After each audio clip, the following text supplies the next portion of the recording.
there are three words that I live by. One is learning. Yes. We have to be lifelong learners. Yes. We must learn all the time. How did I become a podcaster in my 70s? By learning, by taking a course, by listening, by talking to other podcasters. Any aspect of business is the same. The second one is leaning. Sometimes you just have to recognize that you have to lean on others, that you aren't expected to know it all. In fact, you learn by leaning.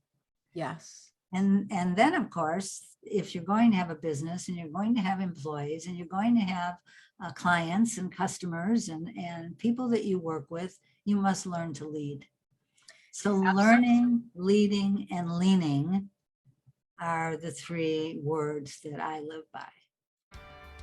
Hello, I'm Erin Marcus, founder and CEO of Conquer Your Business, and I want to welcome you to Ready Yet? If all you needed was a step-by-step plan of what to do, you could buy a book on how to succeed and you would be all set. But here's the rub. You'll never do what it takes until you become the person it takes to do it. The Ready Yet podcast is dedicated to those who are ready to become the person who succeeds, ready to become the person who steps into more, and ready to become the best version of themselves.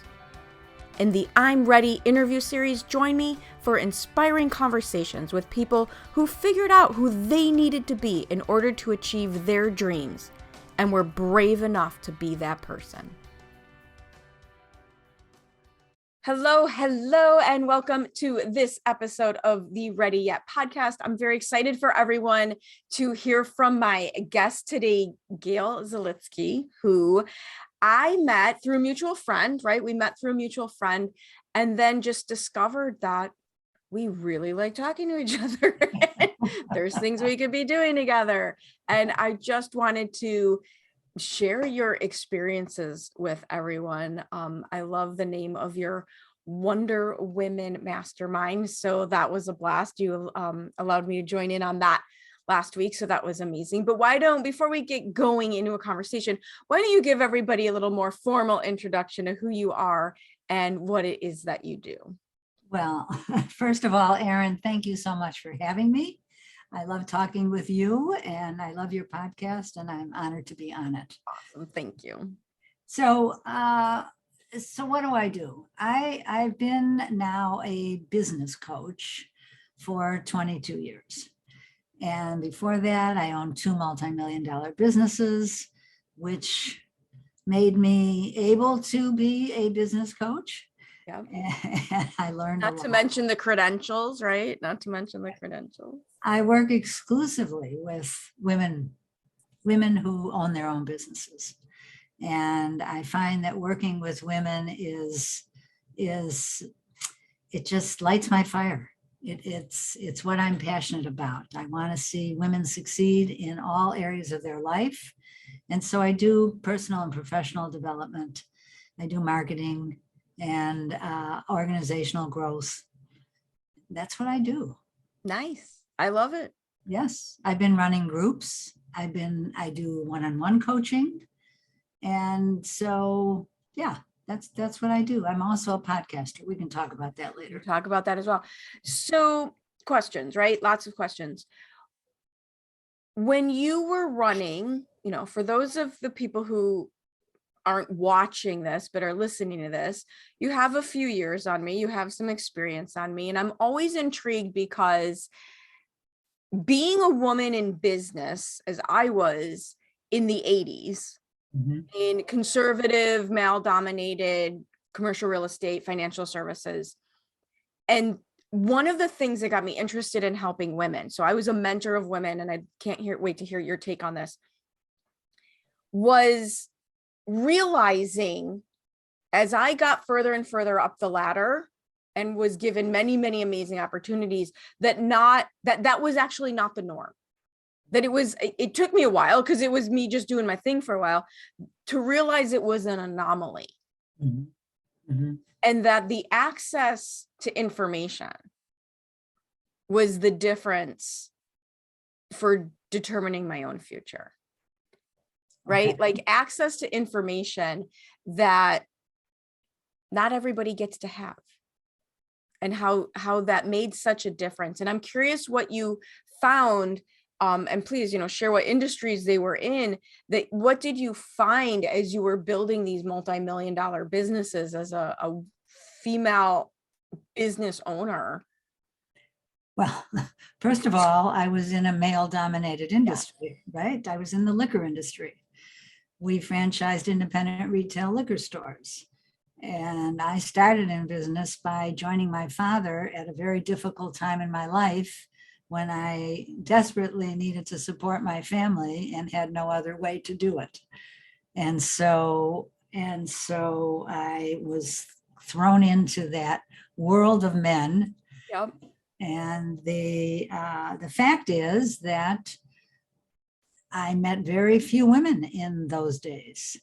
So for 20 years that I was in the liquor industry, I met very few women in the industry. Now, I met a lot of wives of liquor store owners, many of them who really were running the businesses. Right. They weren't getting the credit, but they were probably doing a whole lot. They got no credit other than they were there, right, to support their man. And so, yeah, so that was an interesting time. And then in the second business, which was an international gift delivery service for alcohol beverages, we had a very small office that did multi-million dollars worth of business. And so again, we dealt with wineries and breweries and distributors, and there were no women. So this might be a weird question. So one of the things that I talk a lot about, so one of my niches, one of the clients that I work a lot with and do well with are successful corporate people who leave their jobs and are now struggling as entrepreneurs, because so much of what they learned in corporate kills you as an entrepreneur. But that being said, that you also walk away with some great things, transferable skills. So instead of complaining about being a woman in a male-dominated field, right? Because what good does that do? What did you learn? What did you learn that women need to learn from men, that men do with ease, that women get hung up on? What did you learn that helps men be good business owners that women would serve themselves by adopting? Well, the number one thing is to learn to put on a coat of armor, right? And you cannot let, as a woman, we are much more emotional. We wear our thoughts on our sleeve, right, or on our face. We can't do that in business. We can't be. Well, I'll give you an example. Yeah. After I started working with my father, and I went into business with my father originally, as I think I said, after I started working with him, one day we're sitting in his office and he's telling me something, and all of a sudden I burst into tears. Now, I was going through a very difficult time. Right. And it was your father. You're going to have a little bit of a less. Yes. However, he looked at me straight in the eye and he said, if you're going to cry every time we have a disagreement, we cannot work together. And I looked back at him and thought, you are so right. Sob, sob, sob, sob. Right. Well, and I think there's a difference between suppressing your feelings or learning that it's not about you. It's right. not about suppressing your feelings. When you said put on a coat of armor, the way that the visual that I got wasn't one of a protection, suppress my feelings, but one of, it's not about me. Like there's a wall between me and the business, and that it's not about me, and learning that. You do need to learn that. And it isn't about you, but it's your business. Right. So one of the reasons I love to coach women business owners is because they cannot separate their personal lives from their business lives. They can learn to put on a happy face, right. right? They can learn to put on that armor and walk out there and be as professional as they need to be. Well, and I think it is a challenge that women have that men don't have, of how do you interweave authenticity, the vulnerability that helps your business, and yet at the same time, it's not about me because it is business. When you're able to interweave those things and maneuver within those things, I find women so much more able to make the connections that you need to make. Like, I hate to differ with you, but in the men that I see today, especially in the kinds of fields that I'm in, you're in, mm-hmm. the ability to be authentic has grown. It's just grown tremendously. Yeah. And that men are discovering that authenticity works. And it makes a big difference for them in how they grow their businesses. Oh, absolutely. Absolutely. I think the difference is, put it this way, because I totally agree with you. Men are figuring this out, but it's also only the younger men that have been allowed to do it from childhood. That's right. So the men have to learn to be authentic in the same way that women have to learn.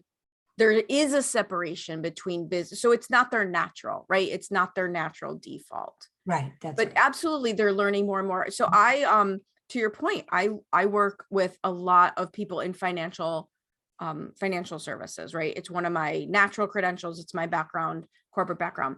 And the training programs that they used to routinely put together were less and less and less effective, which is great for me because I'm able to help them, right? Mhm. But it's because there was no authenticity, there was no relationship building. It was just so transaction focused. Transactional all the way. Yes, that's right. And it's not. However, there were, I will, to their credit, there were a number of men who were tremendous mentors to me. Oh, me too. That is one thing that I would say to all women and to all business owners: you must find mentors. Absolutely. And to your point, my two biggest mentors in corporate, one was female, high-powered woman who was maneuvering through a male-dominated field. And the next one was a man who, the biggest thing I learned from men is take the action. mm-hmm. Mm-hmm. Take the action. Yeah. Step out. Just do the thing. Mm-hmm. Just do it. Just do it. Right? It's so easy when we say it, right? It sounds right. So, and I often soften that with my clients as well. I know it's easier for me to say it than you to do it, but the truth of the matter is you just need to do the thing. Right, right. Procrastination doesn't work in business. No, it does not. And too much deliberation doesn't work either. You have to get out there. It's a risky business. Get out, do what you need to do. You fail. I've failed many, many times in my career, many times. And so you just pick yourself up and keep on moving. And I'll tell you that resilience is probably the number one attribute that business owners need. Absolutely. Absolutely. So is there something you can share? Because I'm a big fan of, I understand, as you do, that in marketing, you have to put your best foot forward. Otherwise, no one's going to believe you can deliver on your promise. But that being said, there is power in sharing the truth of the matter, that not everything works, especially as business coaches, especially as people who want to inspire other entrepreneurs. Mm-hmm. So if you could share something that just freaking doesn't work with people, what would that be? Well, there's so many, right? I think more things don't work than do work. I think people are I'll surprised. tell you what does work. Though I have a client who is in the insurance business, and so systems are really important. To my way of thinking, systems are really important. So we were going over a system she had for reviewing who her clients were, how much money she was making, and all. However, very quickly we saw that she was checking on the amount of premiums she was selling and not on the amount of commission she was making. It never occurred to her. Very different numbers. Two very, very different numbers. And so you need to develop systems for yourself, and you need to make sure they're the right ones. Yes. And everything that you do, you can be very busy, right? You can do a lot of activities, but if you're not doing the right activities, you're not going to get anywhere. Yeah, I think that's another thing that surprised me as I became an entrepreneur in my journey. And now it's, in hindsight, it's very obvious, is how busy we can be ineffectively. Like it almost sneaks up on you. That's true. There are three words that I live by. One is learning. Yes. We have to be lifelong learners. Yes. We must learn all the time. How did I become a podcaster in my 70s? By learning, by taking a course, by listening, by talking to other podcasters. Any aspect of business is the same. The second one is leaning. Sometimes you just have to recognize that you have to lean on others, that you aren't expected to know it all. In fact, you learn by leaning.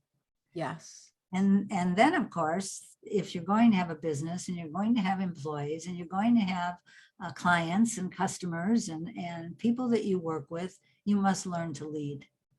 So learning, leading, and leaning are the three words that I live by. I hope you're enjoying this episode of the Ready Yet podcast. I know I really enjoy having conversations about who you need to be in order to reach new heights. As founder and CEO of Conquer Your Business, I work with my clients at the intersection where what they need to do to succeed meets who they need to be to do it. If you would like to have a conversation about your business, please reach out to me at erin@conqueryourbusiness.com. I absolutely love that. One of the shifts that has helped me make some big leaps, even in the last, say, 6 months, is I made sure, I thought I was doing it, and then I realized I wasn't doing it well enough. So I put a whole lot of intention around doing it better, was the idea behind my self-identity that I'm a business owner. I'm not a solopreneur trying to do something. I am a business owner.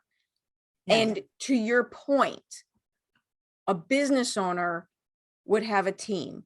A business owner would figure things out instead of hiding from them. A business owner would analyze and put systems into place. And it really does shift how you look at everything. For 12 years, I was involved with an organization that ran an entrepreneurial program for existing business owners through the SBA.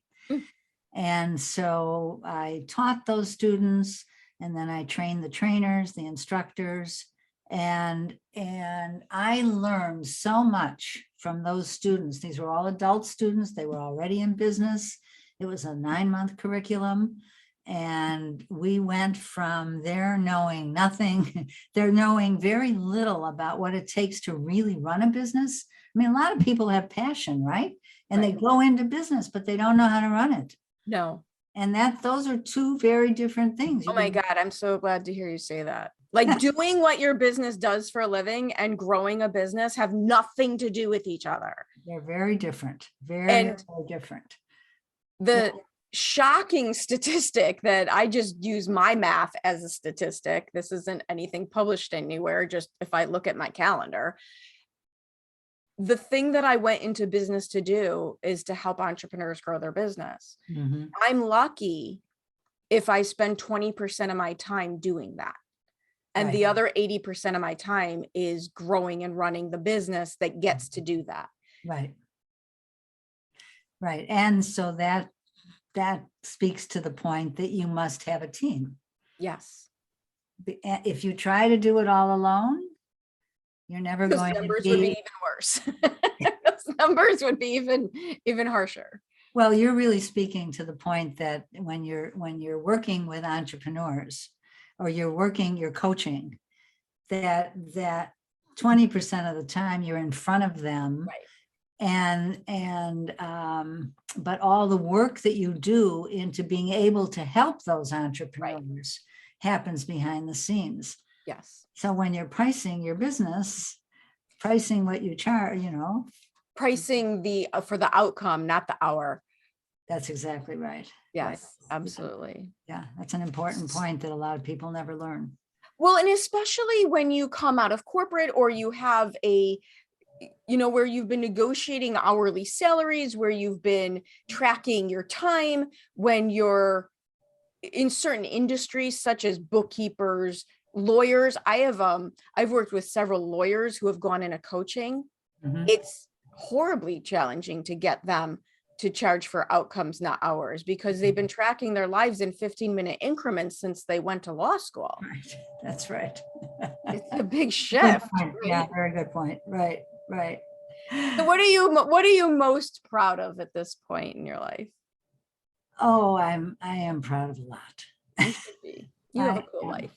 I have a cool life. I'm very grateful for my It's not life. so bad being Gail, right? Not so bad.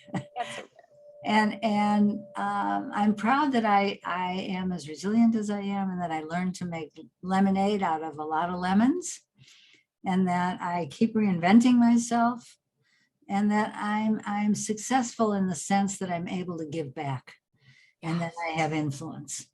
Yes. And giving back is, I do a lot of mentoring. I belong to the Women's Mentoring Co-op. I've mentored for Ageless Innovators, and I've mentored throughout my whole entire career. And so mentoring is not coaching.